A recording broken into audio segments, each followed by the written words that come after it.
Light within my heart, light within my thoughts, light within my words. May one and all and everything, blessed and loved, ever be. Welcome. Today I wanted to offer some reflections on the question word how. And, so often we use these words, they're just common words in our English language, but we don't really think of all the implications that even basic words of language can have. How specifically relates to an action. It's a very dynamic word. It's not a noun word, it's a verb word. How did this happen? How can this be done? How could I address this? It can be past, present, or future, but it's still it's an action word. It's active. Unfortunately, what makes that so ironic is that how is often the word that stops people from moving. When they ask, how could I do this? And because they don't know, they stop moving instead of figuring it out. Thinking in terms of our horizontal relationships, our relationships with each other, and I suppose even our relationship with God, that which is God, the embodiment of highest wisdom and greatest love, that encompasses our ideas of masculine and feminine and personhood and more. When we say how, what comes to mind is a tape series I listened to once of some lectures by the author Barbara Scher, a brilliant woman who wrote her first best-known book, I guess, is called Wishcraft, talking about using your wishes in constructive sorts of ways. And she was talking about how someone made some comment about somebody else's success. He did this, it was easy for him, it was difficult, it was whatever it was. He made some kind of derisive comment, and the other person said, that's how he did it. How are you going to do it? The first basic recognition that is that there's more than one way to get something done. And if somebody else succeeded in doing something that you also would really like to do, you don't have to do it the same way they did it. But you do have to figure out a way, any of the 100 or 1,000 possible ways that it could be done. Or you have to decide if maybe that really isn't your dream after all. And the thing with the word how, I guess, is that it seems to me it's very difficult, if not impossible, to separate it from experimentation. That when you say, how should we do this, or how did this happen, or somehow there has to be some research, some fact-finding, some observation, some measuring, some experimentation. Could this be it? Could that be it? And by experimenting with the different methods, one begins to seem more or less effective. At the present time, there's a lot of police shows on television and on primetime television that revolve around what's called forensics, all the scientific ways of figuring out how something was done. All these shows are oriented around this little three-letter word, how. How did that happen? How did that happen? And by measuring all the different pieces around the verb, they begin to figure out what the relationship is, what the dynamics are, what would cause that. And so how is also like a large basket that includes a whole lot of other things. It's rarely a very simple answer of only one thing. How does someone know what they know? Well, they could say, I read it in a book. That sounds like a simple answer until you factor in, how did the author know it? How did the publisher know to print that author? How did the book get published? How did the book get to where you could read it? all of these, any one of these things removed, and that how would not have happened. The person reading the fact in a book and being able to tell you would not have happened if a dozen, if not 100, perhaps, other variables didn't happen exactly as they did. So the answer to the question how really has multiple levels of cause and dozens, if not hundreds, of contributing factors and contributing elements to make how happen.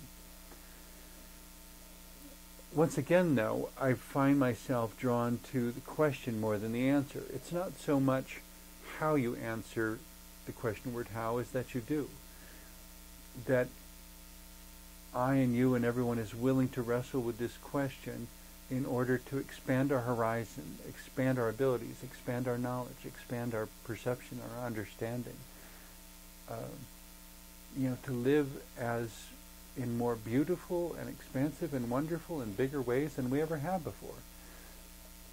But we have to be willing to keep trying. We have to be willing to wrestle with the question word how and not give up, and keep wrestling with the question word how, as well as our other questions, of course. But the other thing that is perhaps not as obvious with the question how is that it requires a context. When you ask, how can this be, or how could this have happened? Well, there is a context within which every event happens. How could this be done now? Well, there's a context that's going to have effects on what's possible and what's not possible, what methods work and what methods are less effective. And the same with the future. How could this be done? Well, we need these resources, we need this situation, we may need, if it's an outdoor project, we may need cooperative weather patterns, and so we need reliable weather forecasts, we need projections, we need things that are able to cover cost overruns if the project costs more money than what we anticipated. That becomes part of the question word how as well. A lot of answering how has to do with pre-planning, and to some extent it's dependent upon speculation, because we don't know in advance whether it will work or not, or whether the resources will appear or not, or whether the weather will cooperate or not. But if we've tried to anticipate as many different hows as possible, and we're prepared for them in the event they happen, then the manifestations of our aspirations and dreams and goals are that much more likely to be achieved and to be successful, not to be torpedoed by a circumstance that we forgot to plan for. In trying to address production of one of my first Christmas specials many, many years ago, recognizing that I had friends of various belief systems, and not only of various belief systems, but also friends with a variety of different economic levels represented. That some of my friends were rich and some were poor. It's relatively easy to say how a wealthy person could stage at least a Christmas celebration. And just a brief aside, when I use the word Christmas, I'm not referring to a Christian holiday. I'm referring to a December holiday of the 20th, 21st century, the current era, that is oriented around love, around relationship, and, well, I wrote a song trying to deal with how to create inclusivity at Christmas time, and maybe if I just share the song with you, and because it kind of speaks for itself in terms of creating inclusivity in Christmas holidays.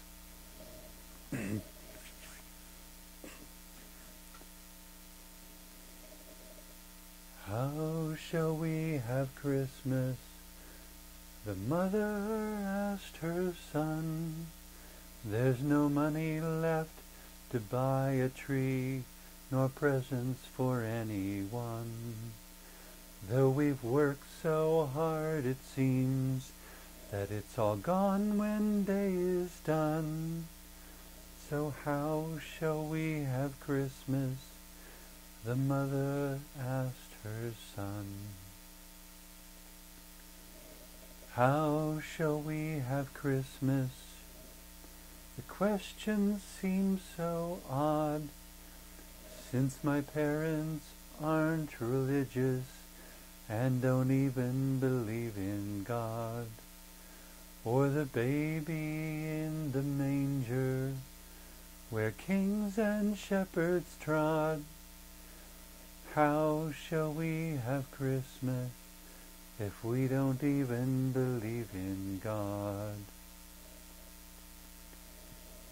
How shall I have Christmas when my family is dead and gone, and I have no one to be with? What do I celebrate alone? With shorter days and longer nights, and nowhere to call home. How shall I have Christmas when my family is dead and gone? I shall find in Christmas a day to live in love, to be aware of what's around me, within and up above. A day to let the old be gone and look for the new to come. I shall find in Christmas a day to live in love.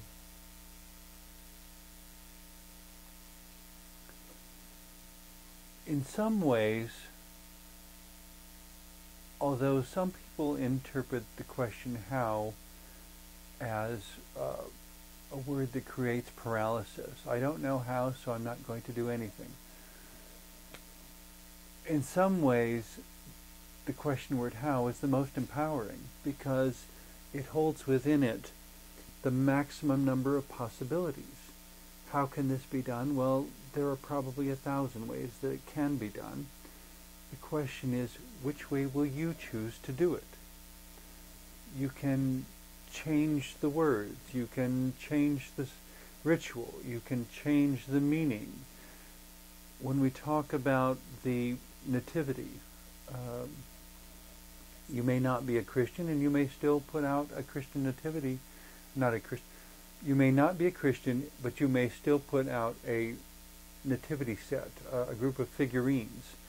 But in each case, you can place a figurine and state what that figurine represents to you.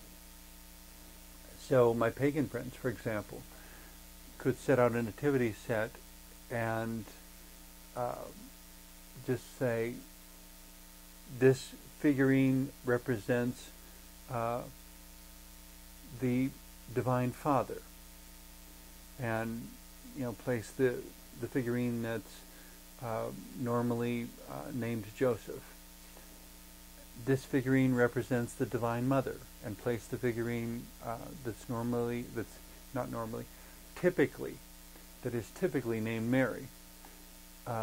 This figurine represents the birth of the new year, the birth of life, the birth of all that is good within humanity, the birth of vision, of possibility, of youthfulness, of enthusiasm, of joy. Anything you want the infant to symbolize, you state your symbolism and place it between the Divine Mother and the Divine Father. You can then place the three kings and say, each of these figures represents a segment of the wealthier portions of humanity. Maybe the wealthy portion of humanity, the educated portion of humanity, the administrative, governmental portion of humanity, that all of these three three elements of humanity, the governmental, the wealthy, and so forth, the business interests, that all of these things in our belief system, in order for there to be peace on earth and goodwill toward men, all of these three need to pay respect toward the birth of love and empathy and goodness and joy and love that is lying in the manger. All of these, if corporations, if governments, if any of those are not paying respect to the essence of life itself, then they have become adversaries of life and not supporters of life. So, in that sense, Christmas becomes about making ourselves aware of whether our world is on track or not, or whether the three kings need to be brought back to their goal, to their focus, to their goal, that what they came to worship is this beginning of life, not their own pocketbook, not their own re-election or their own existence, that not their own academic institution, that everything is interconnected, and education, economics, and government all still depend upon the continuance of life, because without the continuance of life, their power and their presence will cease, absolutely cease. So as you're setting out a Christmas nativity set, then, again, bringing the symbolism up to something that is empowering to you, bringing the shepherds and saying the poor, the working class, those who have deep understanding of the cycles of earth and of animals and of how to form collaborative relationships with animals, to get the wool from the sheep in order to make clothing, to make blankets, to survive the cold winter nights, perhaps even to make the robes that the kings are wearing. There is even that, a sense of interdependence between the three kings and the shepherds. The kings need the wool, the shepherds need the ability to buy their food and to have the land on which to graze the sheep. There's an interdependence there as well. So beyond the bounds of Christianity, the basic nativity that everyone can set out every Christmas is about the survival of human civilization, not the survival of just a particular religion. And you can bestow any name you want on any of those figurines, but the question that we're bouncing around is this question of how. How do you build a house? Well, what kind of house do you want built? There's 1,000 different ways to build a house. The question more accurately is, how are you going to build your house? And the point, if you're ever going to live within a house, is that you continue to wrestle with the question, continue to commit yourself to wrestling with the question until the house is completely built. And at the end, again, another action word. The action of non-action, I suppose you could say. When all of the hows have been answered, you think, then you step through the door of the house and ask, so how does it feel? Feel being a verb, but not an action verb necessarily. And if it feels finished, then to decide what you will do next. If it doesn't feel finished, to figure out why it's not feeling finished.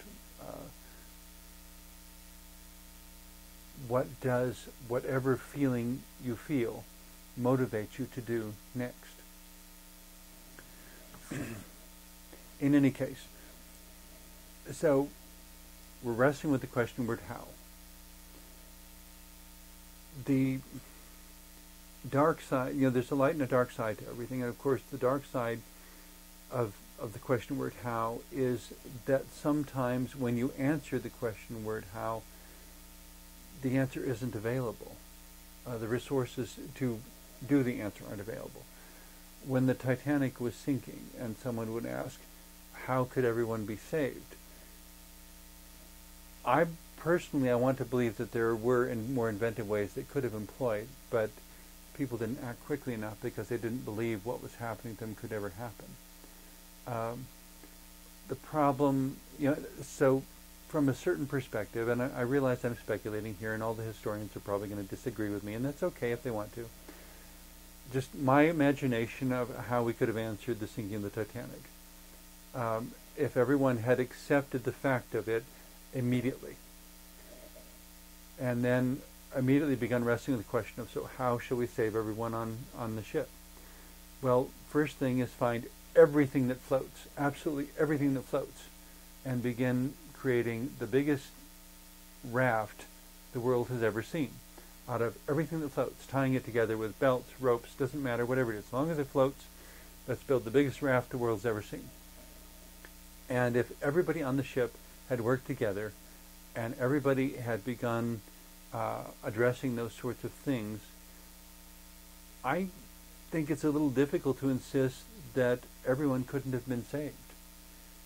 But the problem, of course, is when you say, how could this happen? How could everyone be saved?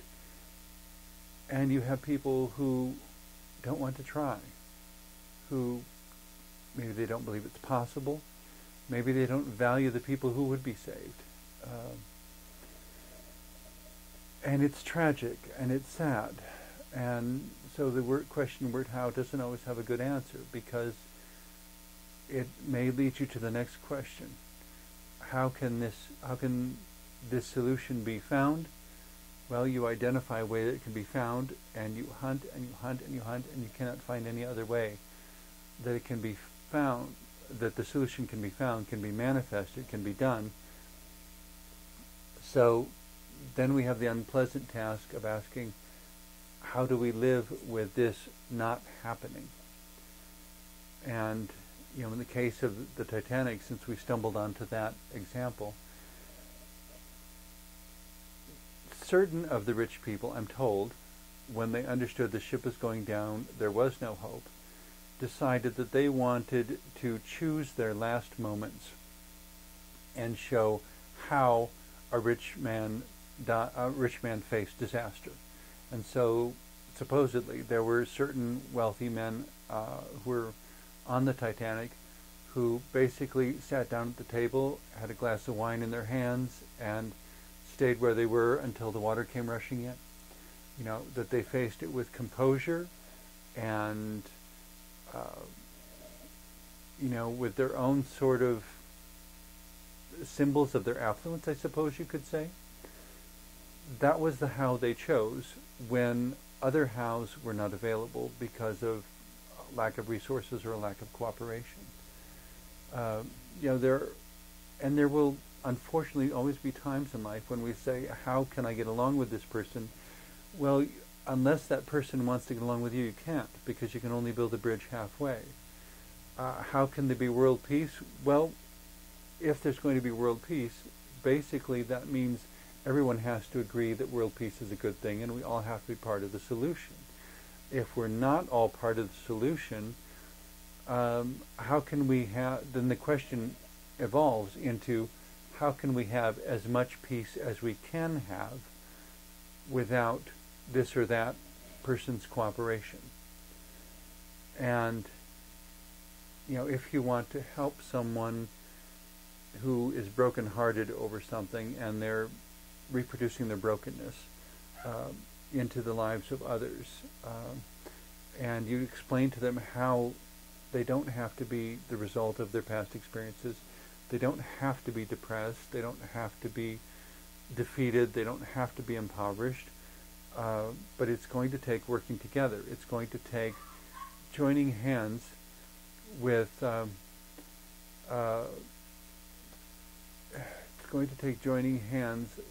people with whom they would otherwise never work. And it's going to take giving up their objections, their bigotries, their differences, their their reservations. Well, I don't want to have to sit next to so-and-so. You may have to give that up. That may be part of the how. I guess to me, what is somewhere, the other thing that is kind of fascinating, that's just suddenly popped in my mind here as we were winding up this episode. When it comes to relationships, if we're talking about healing, if we're talking about solutions, if we're talking about good relationships, if we're talking about resolutions of arguments and disputes and wars and conflicts, every single incidence of how has to include some form of love. How has to include love if we're going to take the how and manifest it, and it involves other people. There's going to have to be love involved. Love is the glue that holds us together and that makes the interconnection of all of our contributions possible. If we're all on the Titanic and we acknowledge that it's sinking, and we know we have to build a raft, there has to be love, or the raft won't get built. Whether it's Christmas or Thanksgiving or Halloween or Easter or whatever holiday there is on the calendar, whether it's yours or not, celebrate it however you want to.